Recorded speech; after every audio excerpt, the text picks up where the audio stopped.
Your Honor, I stand before you today to honor Charles, my big brother. This courtroom is where Charles finally receives the justice he fought for and never saw in life. Thank you for allowing me to speak. Charles was more than my brother. He was the backbone of our family. He was steady, loyal, and endlessly generous. He was the kind of man who showed up for everyone without ever asking for anything in return. When you walked into the room with Charles, you felt safe, you felt valued, and that's what makes this all so unbearable, because the very person who should have cherished him the most, his own wife, betrayed him in the cruelest, most calculated way imaginable. Charles was a protector by nature, the man who would give you the shirt off his back and then ask what else he could do to help. He loved fiercely, laughed easily, and built his life around the simple but powerful values of family, faith, and hard work. It feels right that this trial comes after those for JJ, Tylee, and Tammy, because he was a true Southern gentleman. I know he would have told us to take care of them first. Lori. First, let me say this. Charles is not your husband. I can't do that. You have to address the court. Okay. Sorry. Charles is not your husband. Your disgusting co-monster, Chad, is. The Miss Texas pageant, Wheel of Fortune, Extra on Modern Family, July 31st, 2023. What do they all have in common? They're all days that failed to make you famous or idolized. Infamous? Yes, but never famous, never idolized.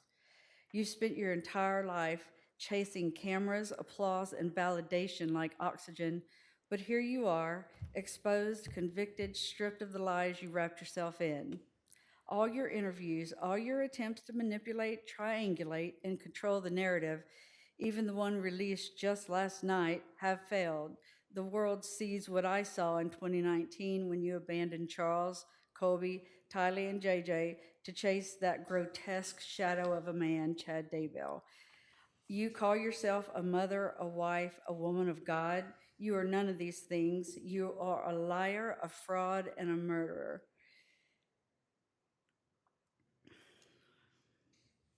Did you think you could charm your way out of this? Do you believe people can't see through the lies? Do you honestly think that you are smarter, holier, or more special than everyone else? You are not. You are an ordinary, plain, run-of-the-mill, middle-aged woman. You keep saying to anyone who will listen that no one understands because they weren't there. So tell me, Lori, what don't we understand? Was it you who shot Charles? Is that why you kept asking during the trial about testing your hands for gunshot residue? Was that your grotesque way of gloating? You murdered Charles. You confessed to the conspiracy. Do you think we all missed that? You took his phone and played a childish game of keep away and then tried to sell the world that this was a good reason for Alex or you to shoot him. And every single one of us sitting in this courtroom saw right through it. That day started a domino effect, except you tipped the first domino and you kept those dominoes falling until everyone was dead. Charles, Tylee, JJ, Tammy, and the wake of devastation you left for Colby, for our entire families, and for an entire community who watched your evil unfold. You asked me during the trial where I was when Charles was murdered. You asked almost every witness if they were there, or if they saw with their eyes or heard with their ears you and Alex conspiring to murder my brother. No, we weren't, but you're right. As much as I hate to utter those words, and if you are to be believed, neither were you. How dare you desecrate the memory of Charles and your children the way you did their bodies? How dare you blame them for your crimes? We all know what happened, Lori. There is no denying it. We've sat in courtrooms, seen the evidence, seen the wreckage you caused. We have listened to the truth tellers. Nothing is taken out of context. Your land of make-believe is just transparent. The facts and the science don't play games. They tell the truth, how many times Charles was shot at what angles, and how long he'd been dead before 911 was called. The 47 minutes. Because you were busy trying to manufacture an alibi. Science doesn't lie, you do. Detectives, prosecutors, jurors, advocates, the men and women who had to bear witness to this horror, please stand. Chuck Considas, Eric Wheeler, Ron Ball, Ray Hermosillo, they are from Rexburg, Idaho, and they were key in bringing justice to you. Thank you, guys.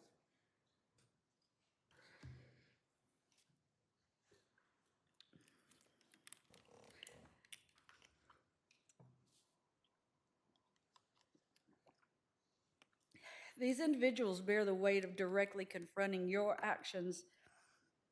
They took that burden home to their spouses, children, and sleepless nights.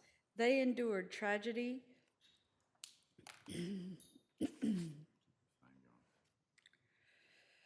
You didn't just take our loved ones, you sparked a tragedy that now affects countless families. They understand, they were there, and they worked tirelessly to bring you to justice. Chandler PD never believed your bullshit. They didn't charge you immediately because they were busy untangling your web of deception.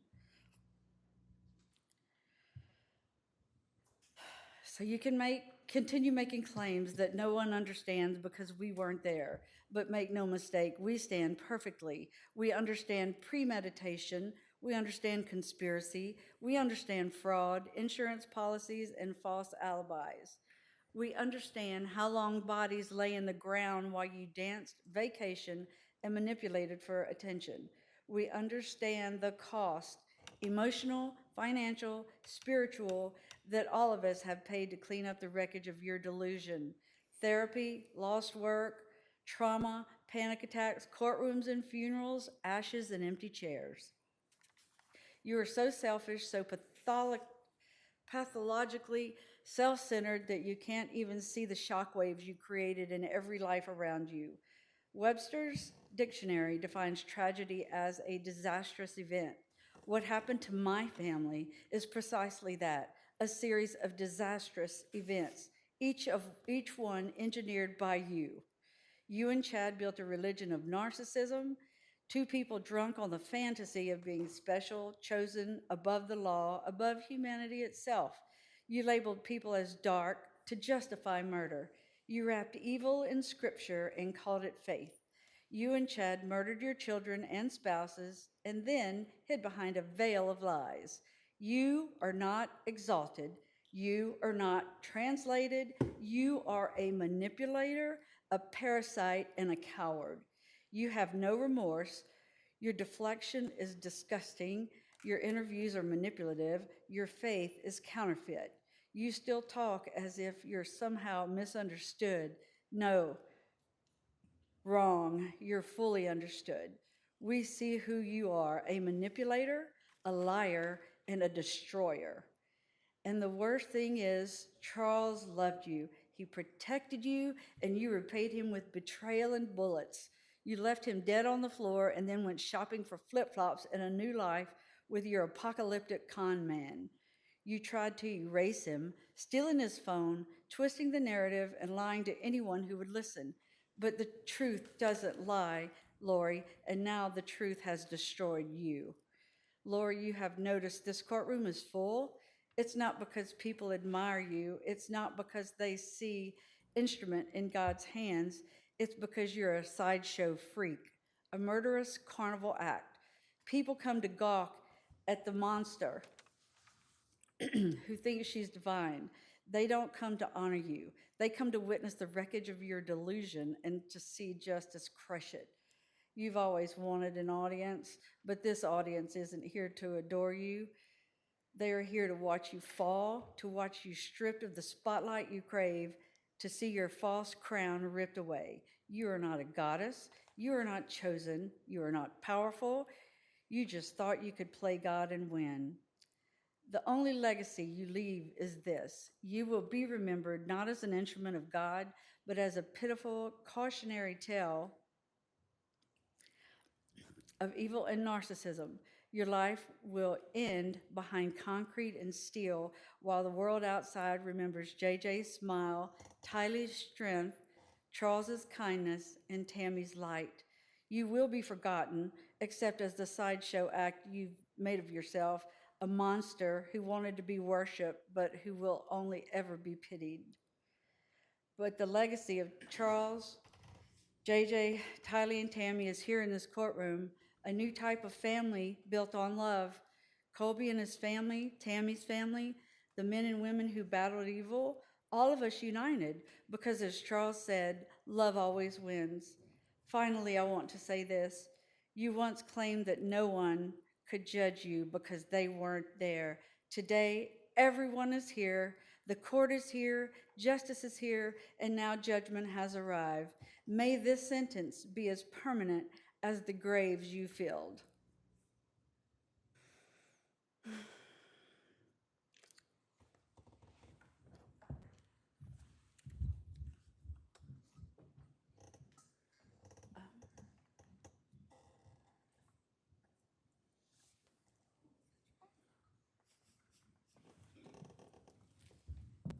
I think Kay has a letter she's reading. Okay.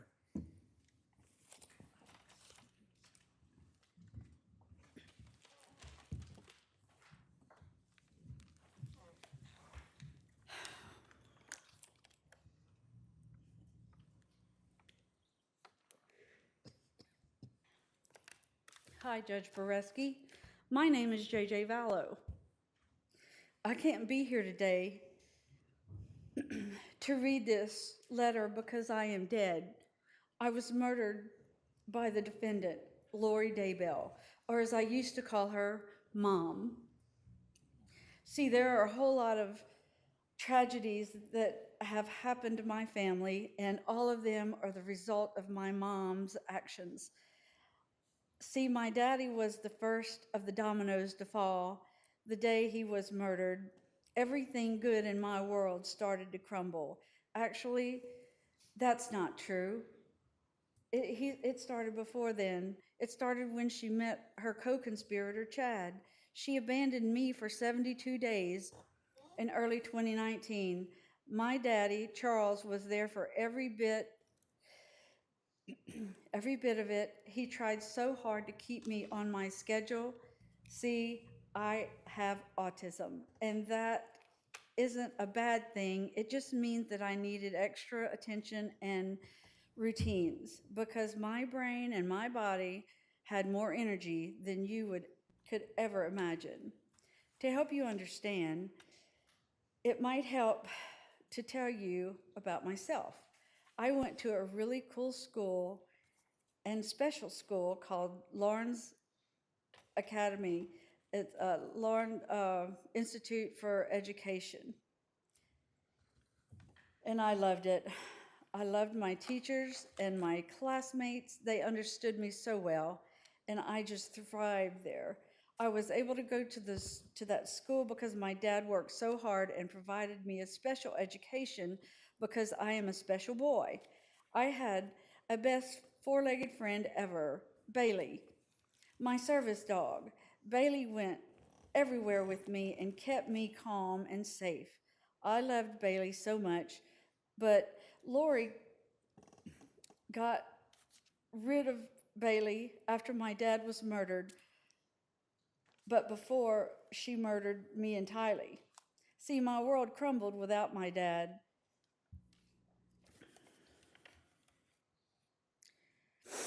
Without him to protect me, everything changed. She took me out of my school and told my teachers that my dad committed suicide. She told them on my last day of school. She told me too. I cried all day and just kept saying, "My dad's not dead, my dad's not dead," with tears rolling down my face. And I missed my dad. Now I had lost Bailey, my school, And now my sad wasn't just on my dad wasn't just on a business trip anymore. He was dead. Then within the next few days, it got worse. We moved. All of a sudden, I was at Colby's, my big brother's work, telling him goodbye. I couldn't go play with my cousins at Brandon's house anymore. Braxy and Bridie were taken away too.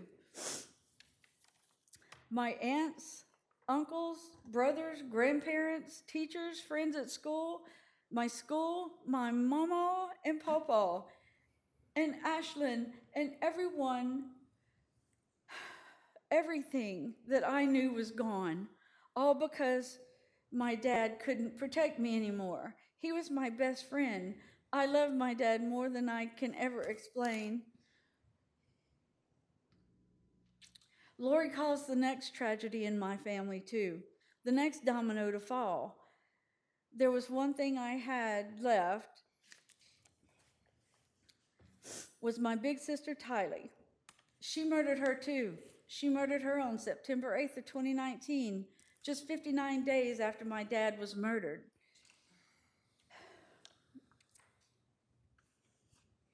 Days after she ripped my world apart and took me away from everyone and everything that made me feel safe and secure.